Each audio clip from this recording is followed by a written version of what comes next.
Hello friend, नमस्कार। मैं आशुतोष सिंह एक बार फिर से गुरुकुल के इस चैनल पर स्वागत करता हूं, अभिनंदन करता हूं, वंदन करता हूं। आइए आज हम लोग राज्यों के पुनर्गठन के बारे में चर्चा करते हैं। तो राज्यों के पुनर्गठन जो किए गए हैं वो किसके आधार पर किए गए थे, इसी को लेकर के हम आपको यहाँ पर अवगत कराने जा रहे हैं। तो आज का जो विषय है वो भाषाई आधार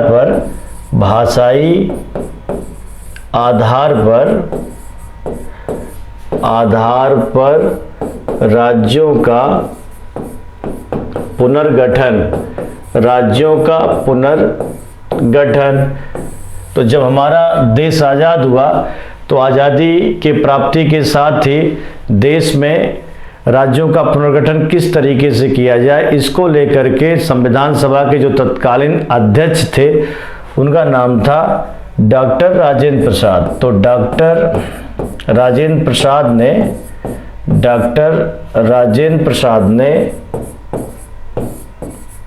27 नवंबर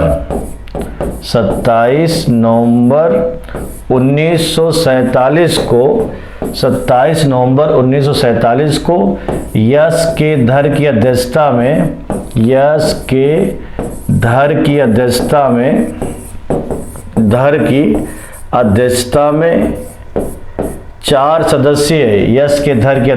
में 4 सदस्यीय आयोग का भाषाई प्रांत आयोग का गठन किया। भाषाई प्रांत आयोग का गठन किया। तो जैसे अगर पूछा जाए कि भाषाई आधार पर राज्यों के पुनर्गठन को लेकर के पहली बार जो आयोग बनाया गया था वो स्वतंत्रता प्राप्ति के साथ सबसे पहले किसकी अध्यक्षता में तैयार किया गया था, तो यश के धर भारत के न्यायाधीश रह चुके हैं। तो इनकी अध्यक्षता में 1947 में 4 सदस्यीय भाषाई प्रांत आयोग का गठन किया गया। और इसका गठन किसके द्वारा किया गया था, तो तत्कालीन संविधान सभा के जो अध्यक्ष थे वो डॉक्टर राजेंद्र प्रसाद थे। तो उन्होंने धर आयोग का गठन किया था। इसमें कुल 4 सदस्य थे और इस आयोग का कार्य था कि राज्यों का जो पुनर्गठन किया जाए वो किसके आधार पर किया जाए। तो इन लोगों ने कुछ महीनों के बाद अपनी रिपोर्ट, धर आयोग ने कुछ महीनों के बाद अपनी जो रिपोर्ट है, जैसे अगर पूछा जाए कि धर आयोग ने अपनी रिपोर्ट कब प्रस्तुत की थी, तो धर आयोग ने अपनी रिपोर्ट 10 दिसंबर 1948 को प्रस्तुत कर दी। राज्यों के पुनर्गठन को लेकर के धर आयोग ने 10 दिसंबर 1948 को अपनी रिपोर्ट प्रस्तुत कर दी। और इस रिपोर्ट में इन्होंने कहा कि राज्यों का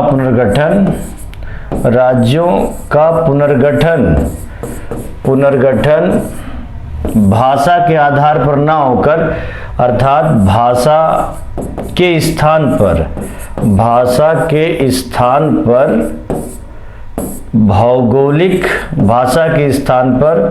भौगोलिक प्रशासनिक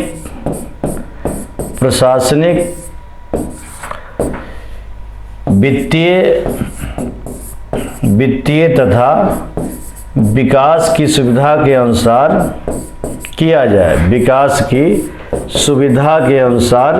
किया जाए। जैसा अभी हमने बताया कि धर आयोग ने अपनी रिपोर्ट 10 दिसंबर 1948 को प्रस्तुत कर दी और इसने कहा कि राज्यों का पुनर्गठन भाषा के स्थान पर ना करके बल्कि भौगोलिक, प्रशासनिक, वित्तीय तथा विकास की सुविधा के अनुसार किया जाए। जिस क्षेत्र का जैसा भूगोल हो या जिस क्षेत्र का जैसा प्रशासन हो या जिस क्षेत्र का जिस तरीके से अर्थव्यवस्था हो, विकास हो, उसके आधार पर अगर किया जाएगा ज़्यादा अच्छा रहेगा और भाषा के आधार पर किया जाएगा तो उतना अच्छा नहीं रहेगा। तो इस रिपोर्ट के मद्देनज़र, इस रिपोर्ट को लेकर के कांग्रेस वर्किंग कमेटी ने, कांग्रेस कार्य समिति ने जेबीपी कमेटी का गठन किया था। इसमें 3 सदस्य थे और वो 3 सदस्य कौन थे, जैसे जे से जवाहरलाल नेहरू, वी से वल्लभ भाई पटेल और पी से जो थे वो डॉक्टर पट्टाभी सीतारमैया थे, पट्टाभी सीतारमैया थे। तो ये जो जेपीवी कमेटी गठित की गई थी, ये इसका गठन किस लिए किया गया था वर्किंग कमेटी के द्वारा? क्योंकि जो धर आयोग ने अपनी रिपोर्ट दिया था, इसी की जांच करने के लिए इस कमेटी का गठन किया गया। और इस कमेटी ने भी अपनी रिपोर्ट फाइनली 1 अप्रैल 1949 को प्रस्तुत कर दी। इस आयोग ने या इस कमेटी ने, समिति ने अपनी रिपोर्ट 1 अप्रैल 1949 को प्रस्तुत कर दी। अगर पूछा जाए कि जो जेपीवी कमेटी है उसने अपनी रिपोर्ट फाइनली कब प्रस्तुत की थी, तो 1 अप्रैल 1949 को। और इसने भी कहा कि राज्यों का पुनर्गठन भाषा के स्थान पर भौगोलिक, प्रशासनिक, वित्तीय तथा विकास की सुविधा के अनुसार होनी चाहिए, विकास की सुविधा के अनुसार की जाए। तो इसमें चाहे धर आयोग हो, चाहे जेपीवी कमेटी हो, सभी लोगों ने ये कहा कि भाषा के स्थान पर ना करके बल्कि भौगोलिक प्रशासनिक सुविधा के अनुसार क्यों किया जाए। तो इसके पीछे रीजन है कि हमारे देश में भाषाओं की संख्या काफ़ी अधिक है और भाषाओं के आधार पर अगर राज्यों का विभाजन किया जाएगा तो देश की एकता और अखंडता कहीं न कहीं कमज़ोर हो जाएगी। तो इसीलिए जिस क्षेत्र का जैसा भूगोल हो, जिस क्षेत्र का जैसा प्रशासन हो, जिस क्षेत्र की जैसी अर्थव्यवस्था, उसके आधार पर यदि किया जाएगा तो ज़्यादा बेहतर रहेगा। और जेपीवी कमेटी में सब कांग्रेस के बड़े लीडर थे, तो इससे ये तय हो गया, संकेत मिलने लगा कि अब राज्यों का पुनर्गठन भाषा के स्थान पर ना हो करके बल्कि भौगोलिक प्रशासनिक विकास की सुविधा के अनुसार होगा। लेकिन उसी समय मद्रास राज्य के एक तेलुगु भाषी नेता थे, मद्रास राज्य के एक तेलुगु भाषी दलित नेता थे, उनका नाम था पोट्टी श्रीरामुल्लू। और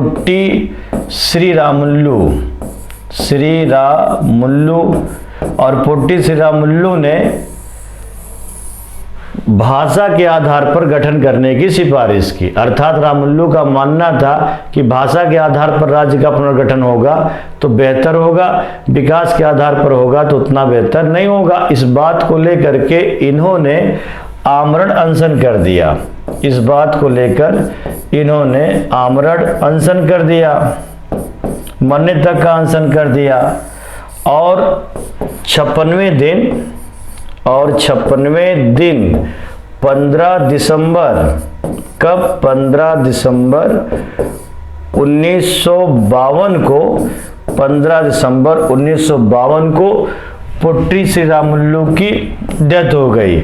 और जब पोट्टी श्रीरामुल्लू की डेथ हो गई तो आसपास के क्षेत्रों में तनाव बढ़ने लगा, आंदोलन होने लगा, और आंदोलन कहीं और अधिक खतरनाक ना हो जाए इसको लेकर के तत्कालीन पंडित जवाहरलाल नेहरू ने आंध्र प्रदेश को 1 अक्टूबर 1953 को तेलुगु भाषियों के लिए 1 अक्टूबर 1953 को आंध्र प्रदेश को अलग राज्य का गठन करने का फैसला लिया। तो अगर आपसे पूछा जाए कि पहला ऐसा राज्य कौन था जो भाषा के आधार पर विभाजित हुआ था, तो भाषा के आधार पर विभाजित होने वाला भारत का पहला राज्य आंध्र प्रदेश था, जिसका गठन 1 अक्टूबर 1953 में किया गया। तो आप इसी तरीके से जब ये क्वेश्चन आता है तो आप बताएंगे 1 अक्टूबर 1953 में इसका गठन कर लिया गया। और जब 1953 में भाषा के आधार पर तेलुगु भाषियों के लिए आंध्र प्रदेश का गठन किया गया तो अन्य क्षेत्रों में जैसे महाराष्ट्र में मराठी लोग या गुजरात में गुजराती लोग या और भी क्षेत्रों में लोगों ने इसकी मांग तेज कर दी। तो एक बार फिर से तत्कालीन पंडित जवाहरलाल नेहरू पर दबाव पड़ा, तो पंडित जवाहरलाल नेहरू ने भारत के न्यायाधीश, उनका नाम था फजल अली, फजल अली। तो फजल अली की अध्यक्षता में, फजल अली की अध्यक्षता में एक बार फिर से 1953 को फजल अली की अध्यक्षता में 1953 को राज्य पुनर्गठन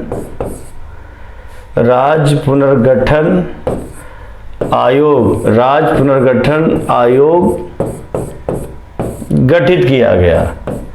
पुनर्गठन आयोग गठित किया गया और इसके अध्यक्ष बनाए गए फजल अली, और इसमें 2 सदस्य भी थे।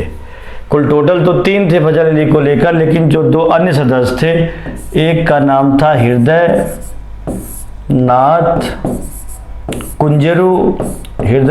कुंजरू थे, और दूसरे जो सदस्य थे उनका नाम था के एम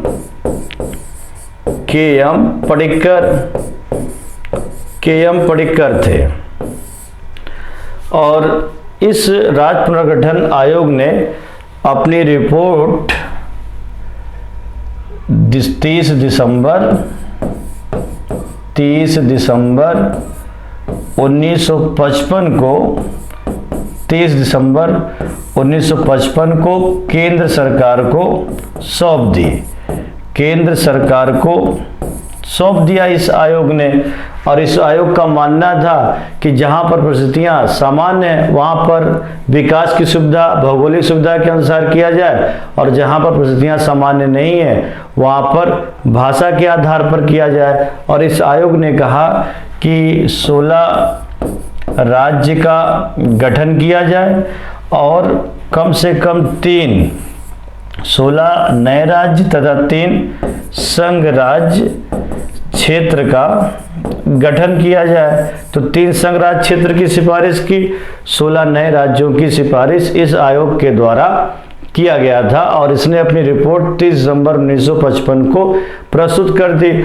और इसने ये भी कहा कि जो भारत के मूल संविधान में का, खा, गा, घा के राज्य है, इसमें भी कुछ न कुछ संशोधन किया जाए। तो इसने गा को समाप्त करने की बात की थी, घा को संघ राज्य क्षेत्र को देने की बात कही थी, का, खा में थोड़ा बहुत संशोधन की बात इसके द्वारा किया गया था। तो इसी आयोग की सिफारिश पर संविधान में 7वां संविधान संशोधन किया गया, 7वां संविधान संशोधन किया गया, और 7वां संविधान संशोधन 1956 में किया गया। और 7वां संविधान संशोधन 1956 में करके राज्य पुनर्गठन अधिनियम, राज्य पुनर्गठन अधिनियम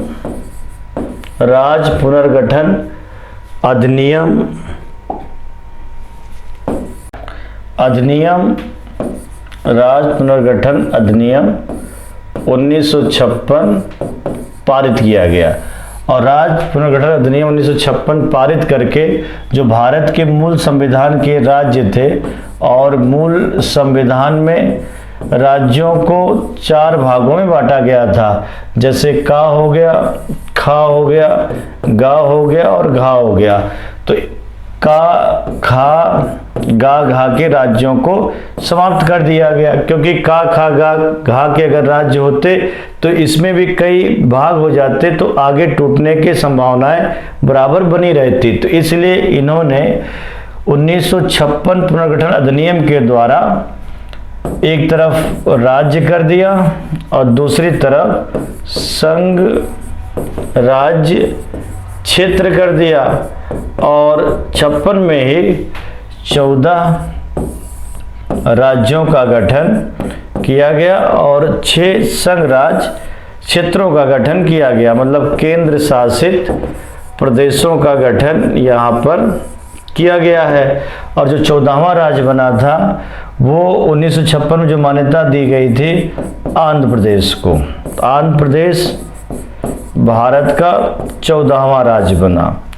अब उसके बाद फिर 15वां राज्य जो बना था, 15वां राज्य जो बना था वो मुंबई से पहले महाराष्ट्र को मुंबई कहा जाता था, तो उसमें जैसे मान लीजिए महाराष्ट्र, तो महाराष्ट्र भी 1960 में आया और इससे अलग होकर के गुजरात भी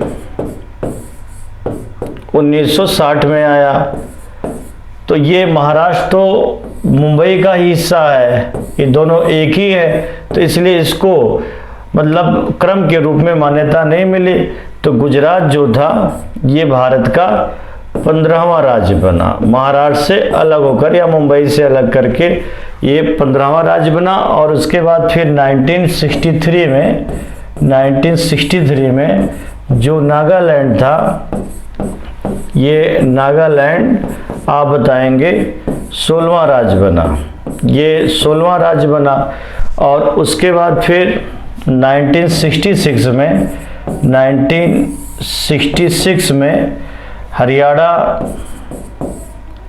1966 में हरियाणा पंजाब से अलग होकर, हरियाणा पंजाब से अलग होकर के 17वां राज्य बना। और उसके बाद फिर जैसे 1971 में हिमाचल प्रदेश, तो हिमाचल प्रदेश पहले संघ राज्य क्षेत्र हुआ करता था, तो हिमाचल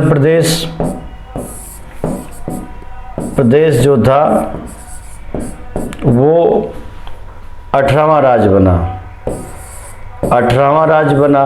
तो चाहे हिमाचल प्रदेश हो चाहे हरियाणा हो, ये सभी जो थे पंजाब के ही राज्य क्षेत्र के अंतर्गत थे और इनको भाषा के आधार पर अलग किया गया था। हिमाचल प्रदेश भी पहले जो है एक समय पंजाब में ही शामिल हुआ किया करता था, तो इसको संघ राज्य क्षेत्र का दर्जा दिया गया था। लेकिन बाद में 1971 में ये उससे अलग होकर के संघ राज्य क्षेत्र से बदल करके इसे पूर्ण राज्य का दर्जा दिया गया। उसके बाद 1972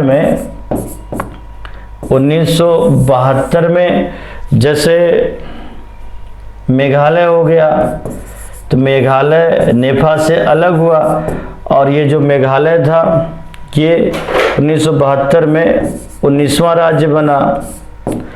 और उसके बाद जैसे मेघालय के बाद जो त्रिपुरा था, त्रिपुरा ये 20वां राज्य बना, 20वां राज्य बना।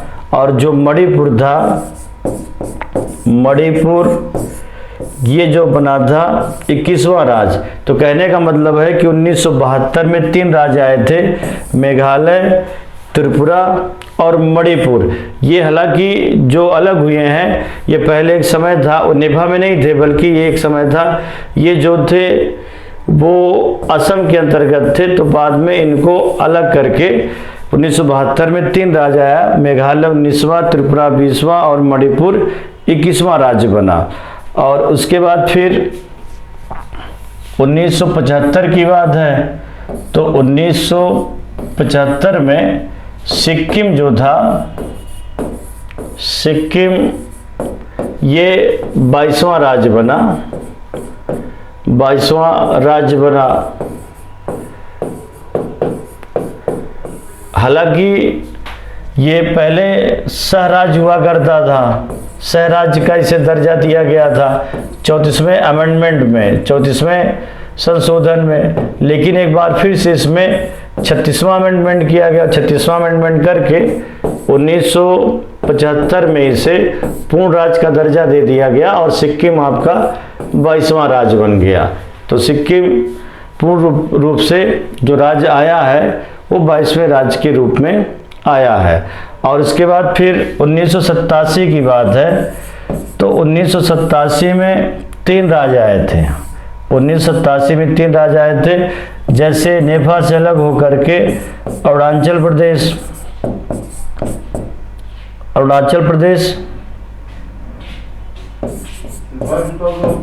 प्रदेश, मिजोरम और गोवा, ये 3 राज्य आए थे। गोवा तो जैसे अरुणाचल प्रदेश जो था वो आपका 23वां था, मिजोरम 24वां था और गोवा जो था वो 25वां राज्य बना था। और क्रमशः इसका जो अमेंडमेंट हुआ था, जैसे ये 54 अमेंडमेंट के द्वारा, और ये जो मिजोरम था 55 अमेंडमेंट के द्वारा आया था, और जो गोवा था ये पहले संघ शासित केंद्र में था और ये पुर्तगालियों के अंतर्गत था, तो इसका 56वें अमेंडमेंट के द्वारा इसे पूर्ण राज्य का दर्जा दिया गया। तो गोवा आपका 28वां राज्य था। तो जैसे अरुणाचल प्रदेश 23वां, मिजोरम 24वां और गोवा 25वां राज्य था। अब उसके बाद जैसे 1 नवंबर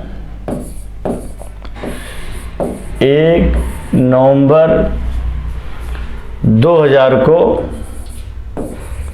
1 नवंबर 2000 को छत्तीसगढ़ 1 नवंबर 2000 को छत्तीसगढ़ मध्य प्रदेश से अलग होकर के ये 27वां राज्य बना था, 27वां राज्य। उसके बाद फिर 9 नवंबर 2000 को उत्तर प्रदेश से उत्तराखंड 28वां राज्य बना। और उसके बाद फिर 15 नवंबर 2000 को बिहार से अलग होकर के झारखंड जो था, ये देखिए इसमें ये क्रम गलत बताया है, जैसे फिर से देखना पड़ेगा। 1 नवंबर 2000 को छत्तीसगढ़ ये 26वां राज्य हो गया। और 9 नवंबर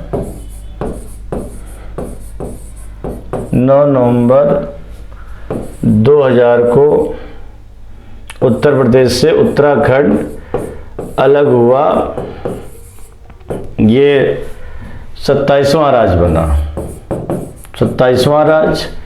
और जो 15 नवंबर